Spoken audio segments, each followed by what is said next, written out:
Today I want to talk to a group of people that are going through a dry season. So it could be a business where you were doing great and suddenly things have dried up. It could be a relationship that has dried up, or any other situation that looks like a dead, that is actually a dead season. And I want to encourage you that, you know what, this is not the end of your life.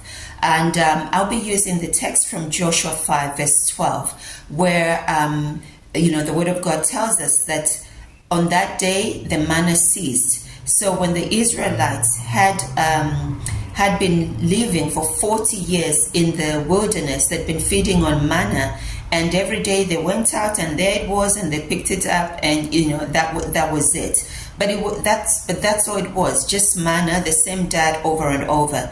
God had better. He wanted them to go into their promised land, into Canaan, where he said that they would eat from vineyards that they didn't plant, drink water from wells that they didn't dig, live in houses filled with good things that they didn't buy, but they had settled for a miracle mentality where they needed a miracle every day to drop manna and they would eat. But then you know what? They would need another miracle the following day because they would have finished the manna. That manna was only for a day. So there are times where God seizes the manna in order for us to enter into better, the promised land. And that transition is not always easy because you've been living in this manna mindset. You went out and you picked up, or you had this one client. They gave you drama, but at least you had them, right? Or this relationship that seemed as though it would develop into something, but it was always at manna level. It's never developed into the promised land.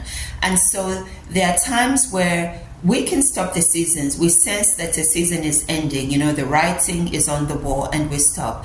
But there are times where circumstances force us because the manna has stopped and we have to eat.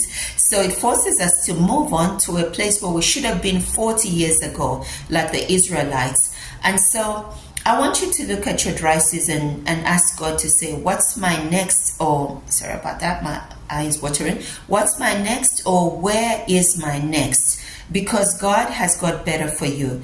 Giving the example of Elijah, there he was at the brook, the little bird feeding him, and a little bit of water, and then one day it all stopped. But was it the end of his life? No. God was calling him to hire, to the widow woman who needed him and who he needed. And when he went there, he had company, he had food, but it was also a miracle to somebody who needed him. And so move forward.